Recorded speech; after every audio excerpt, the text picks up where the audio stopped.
Hi there, I'm Oliver from Abbey Access Training. Today I'm going to take you through how to make a Chinese style chicken curry. This is one of the meals which we're doing for the children in the community at the moment. So it's just a nice easy recipe which is full of vegetables which will help kids get their nutrition. So it's a nice simple one to make. So I'm just going to show you how to do it and talk about some of the things which we're putting into it as well. So we're going to start here talking through our ingredients. So we've got our chicken here, which is our main source of protein. If you prefer different meat, use different meat. It's you who's doing the cooking, so it's in your control. You can have exactly what you want in it. We're going to have onions as well. These are brilliant for your immune system and a really good way and a good base for most things to have in any recipe on there.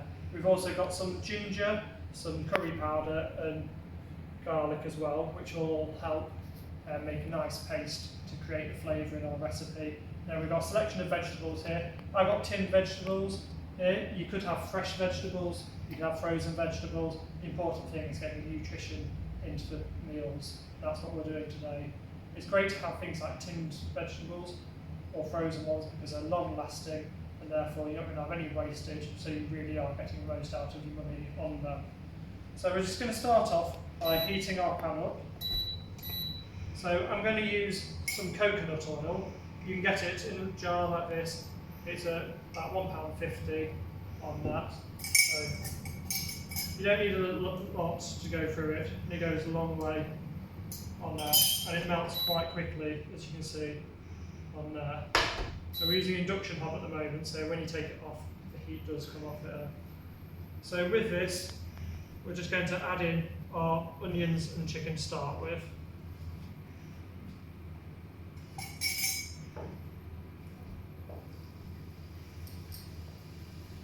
I've got a medium heat on at the moment, so that will keep it going on there. So you can hear it sizzling away already on that.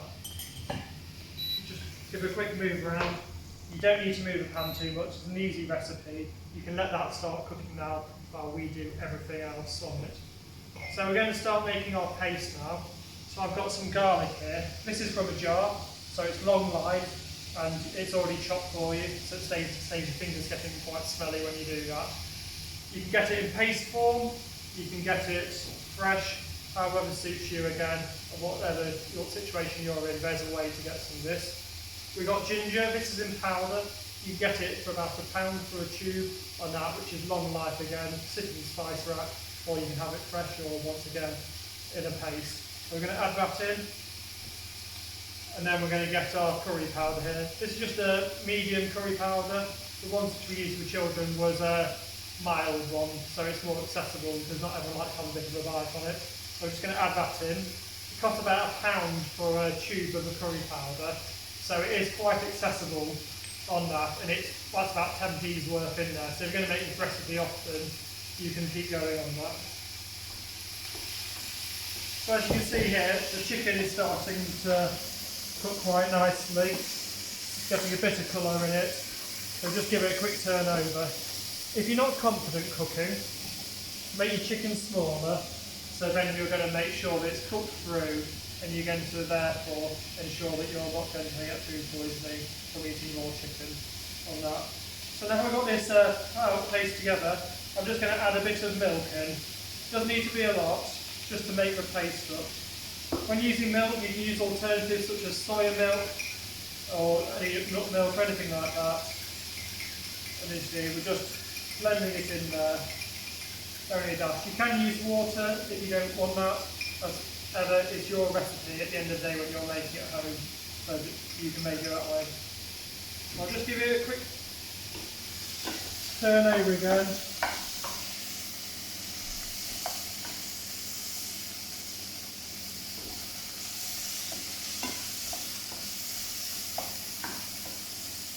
On your chicken, as long as the outside is about done, you'll be okay to start to add the paste in. You're cooking throughout, so heat is coming all the time, so you don't need to cook it dry to a bone now because it's going to continue cooking throughout the process. So I'm just going to add in the paste now, and now sizzle in, and this will really add in the flavour to it. So I'll just stir that in.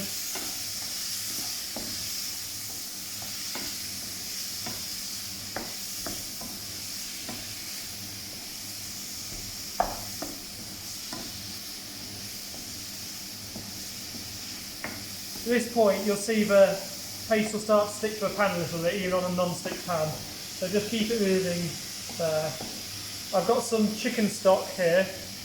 You can use vegetable stock, and there's a low salt stock options available just to add in, and this is going to be one of it. Using stock will add flavour to our recipe. So I'm just going to pour that in now.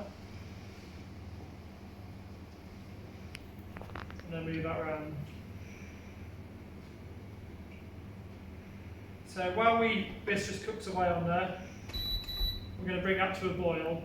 I'm going to just talk through some of the vegetables which we've got here. As I said, you can use fresh vegetables, you can use frozen vegetables, it's whatever is available to you. But the important thing is we're getting those vegetables into our recipes, and therefore we're getting nutrition into our meals. Here we've got a mixture of carrots and peas. Peas are a brilliant source of protein, so if you're not having meat in, you can have an added boost of protein from your peas on that.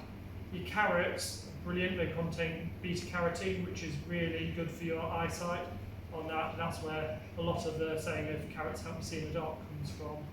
Carrots are also filled with potassium, which help regulate your fluids, which is really good for you, and also magnesium, which helps regulate your muscles and nervous system, so therefore really helps you function and helps your body operate in a really good way. So you can see on here, we're just starting to boil away on there. It's quite a watery mix on that at the moment, which is absolutely fine on there. So I'm going to add the peas and carrots in now. Going to add the sweet corn on this. This is a really good one. Kids love sweet corn in general on that. So we're going to add some of that in onto there. And then I'm also going to add some mushrooms. Not everyone likes mushrooms, so it's up to you if you put it in or not. If you do, it's brilliant. It's a great source of vitamin D, which you get from the sunlight, and you get a lot of people have vitamin D deficiencies if they're not outside. So this time of year, it's a really good thing to help, because it helps support that. So I'm just going to put that in. I've already drained all these because they do contain water, so before you do use tin goods, make sure you drain them first. So I'm just going to add those in now, and just keep giving it a stir around on that. As you can see, we've only used one chicken breast here, but we've got more than enough to feed a couple of people in that. So it's making food go a long way. There's the Eat Well plate, which is a government guideline, which recommends that your plate should be about 50% vegetables. So we're achieving that in this dish, and then 25% protein, which is our chicken, and then we'd be adding some rice as well, which would be a good source of carbohydrates as well. When you're having rice, you can use whole grain rice, or you can use whatever you like. If you don't like rice, you can use pasta, you can use anything. People can mix up. It's your meal at the end of the day. Don't be judged on what it is, it's down to you. So I've just got some corn flour here. So we're going to use this to thicken out the curry, because as I say, it's quite a watery mix at the moment. So I'm just going to pop that in there. And then we're just going to add some cold water to it. You don't need a lot in there, and then I'm just going to use fork, and we're going to make a bit of a paste on it. So by doing this, this will help bring it together and get a nice effect, and it won't just roll off your plate on that. So you get corn flour in a box. If you wanted, you can use gravy granules to thicken, but they do have more salt in, so this is a healthier way to do it. So I'm just going to pour that in now, onto there. And stir in. As you can see, it's already starting to thicken up on that.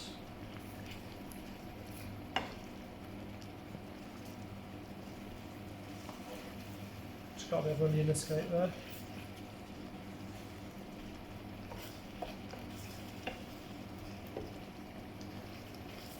And from that, that's a really nice thick texture there onto that. When you're using your mix, you can make it your own flavours on there. So I just use some curry powder, but you can use turmeric, cumin, or I use Chinese five spice at home quite a lot. Turmeric's really good to help offset arthritis and alleviates pain on that as well. And there's so much you can have in it. It's all down to you at the end of the day. This is your recipe, so try what you like. If it works for you, brilliant. If not, you can change it to make it so it's something that will work for you and your family. So that's a very quick, easy recipe, full of vegetables, low on fat, and it's going to be quite tasty. So thank you very much, and we are making lots of meals for the community at the moment, so we're going to try and show you how to do more of them like we are today. And if you do need any help, you in your community, if you need any food and things like that, we will do our best to help you. We really are at the moment, understanding everyone is going through a really tough time. So just get in contact, either email sharon.ems@abbyaccesstraining.co.uk or oliver.bartlett@abbyaccesstraining.co.uk. Send us an email, if not, call the centre on 01522 801 556, and we'll do our absolute best to support you and your families in this time. Thank you very much.